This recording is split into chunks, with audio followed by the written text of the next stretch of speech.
like, oh, wow, this is a bonding He wants to thing. be Like, with me he while we wants to do do this. something together. He's And not then, hiding it. right, like he's being honest with me. Yeah. He wants me to be a part of it. And in a weird, like in a twisted way, it's actually endearing. And but what about the kids? Meth made him talk to me. Oh. So I actually enjoyed my husband more when he was on meth.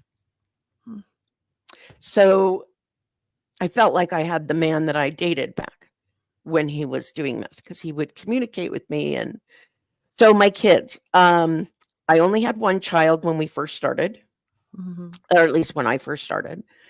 And it was because we both had jobs, we both had a kid, and we were hanging out with single people. We could party all night with all the single people and still stay up with our kids the next morning because we had meth. So it actually made it easier, in my mind, to stay responsible doing the meth. It wasn't 3 weeks up at a time or smoking, it wasn't.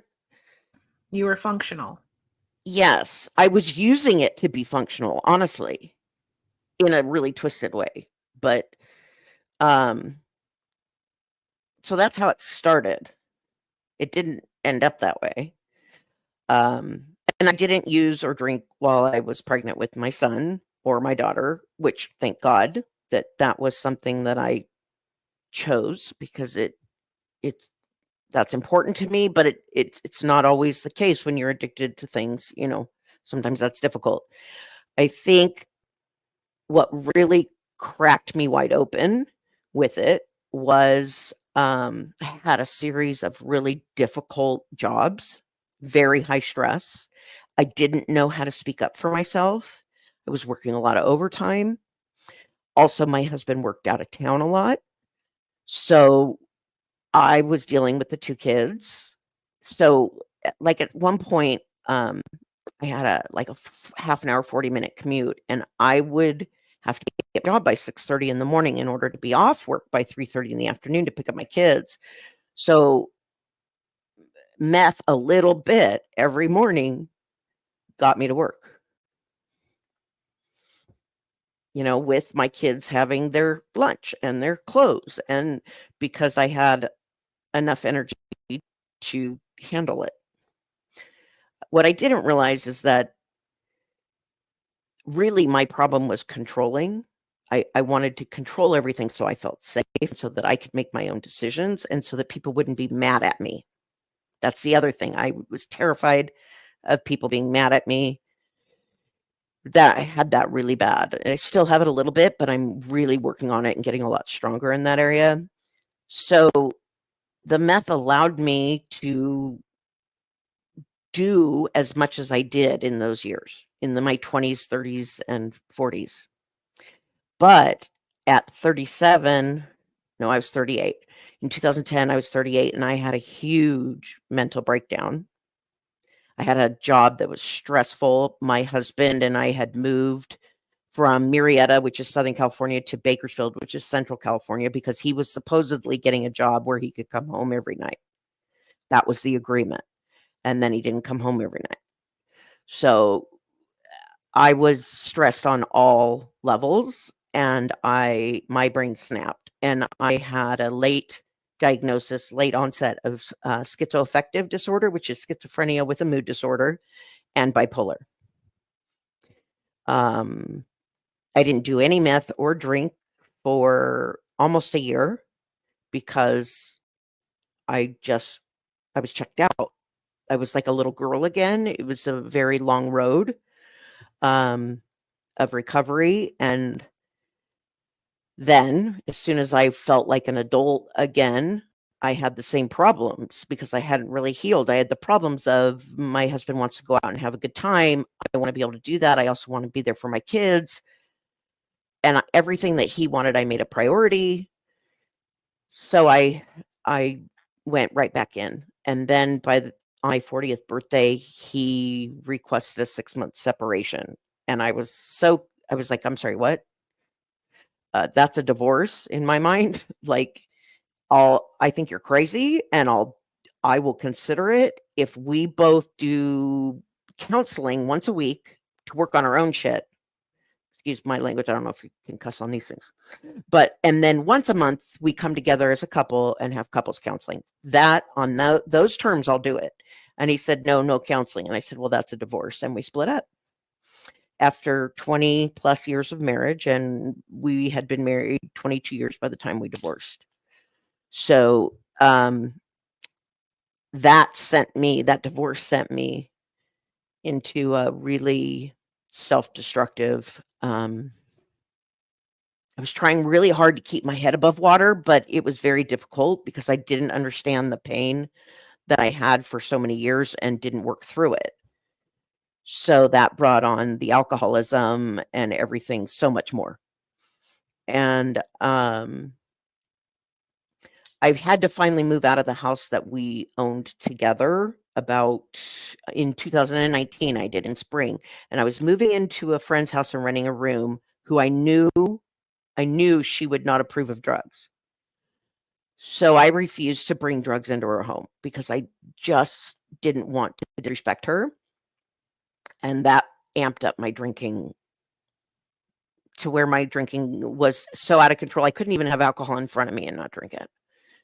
So by June of that year, I crashed my car, totaled my car.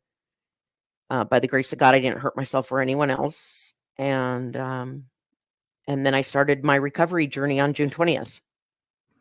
So it was the car accident that was like the catalyst.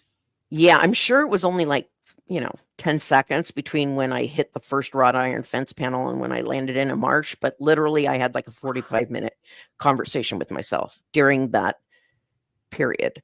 And it was like, okay, this is it. No more running. This is it. You're going to figure this out one way or the other. I know you don't know how, but we're going to figure this out. And I ended in my family came together and got me into a program here in Hemet, California, which is an incredible program, Hemet Valley Recovery Center. And I healed so much in 2 months there. It made a huge difference in my life. My goodness. What a story. And what about your kids?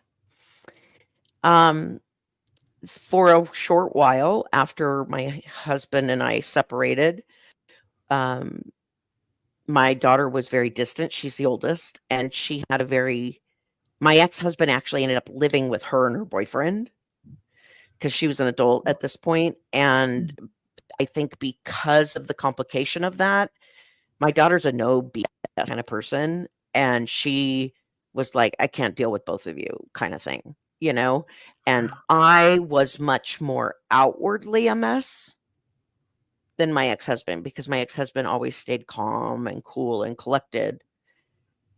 And I would be like, I don't know what's going on. I'm upset. I would vocalize. Yeah. So that was more difficult for her to manage. And my codependency, I'm sure, felt like icky to her. You know what I mean? Because it didn't make any sense to her. She's a very strong individual, and my kids are amazing. My daughter's married. She has 2 kids. I have a grandson who's 11 and a granddaughter who's 8.5. And she's 30. She'll be 32 in September, and my son will just turn 28, and he's with a wonderful woman. And I'm really, really grateful for their individualism and their strength. And they do, like, my son suffers from anxiety and things like that. And I think some of that has to do with the uncertainty that happened in his childhood a little bit. And I really believe that Josh and I, my ex-husband and I, Josh, we would have been unstable regardless of the drugs and alcohol. The drugs and alcohol just didn't help. Like, we both pushed each other's buttons so strongly. But but I have really good relationships, I think, with both of them now, and I feel very good about who I was as a mom. I literally did the best I could in every moment. I was always looking for a way to be healthier or be a better person, or I just didn't know that there was so much pain inside me. I didn't give it a voice. Mhm. So therefore, it demanded a voice by rearing its ugly head in behaviors that were going to wind me up in rehab. Yeah, I mean, I think it's said that we're always trying to seek an escape from pain, Yeah. or you know what I mean? Like we're trying to feel pleasure. We're pleasure seeking people, and we want to avoid pain. Yeah. So a lot of the times that desire to mask the pain that we don't want to face or we don't know how to face ends up in addiction to something. Yes. And I love that earlier you mentioned an addiction to love, and I mentioned like the dating apps. Like Yeah. it's so easy to get scrolling, and then you start talking to people, and those messages going off are like dopamine, and you get addicted to dopamine. Yes. Same thing with, and a lot of these apps are engineered to get you to keep you on them. So to get you Yes. addicted. And so that's also pleasure seeking behavior and an escape of pain. Maybe you're lonely, you know, or Right. codependency, or you're not used to being alone, or you've been neglected. So you're seeking pleasure, you're seeking a relief from the pain that you feel, and that's how the addiction is born. Absolutely. And then you're not authentically who you are because what's driving you is the hits of dopamine. Mhm. So rather than be authentic with my husband, I was wanting to placate him because that meant then he would be nice to me. I could count on him being happy because he was getting what he wanted. That wasn't his fault. He didn't ask me to do that. In fact, I think it would have been he would have fought with me a little bit, but I think in the long run, we both would have liked to have been better people for ourselves and for each other. I wish I had loved myself and loved him enough to be straight with him. I did not. I couldn't love him any more than I loved myself because I hadn't learned it internally yet. So how could I share that with him? Wow, that's so deep. Um, is he clean now? Is he sober? Do you keep in touch? I do not communicate with him. He is not a big fan of communicating with me.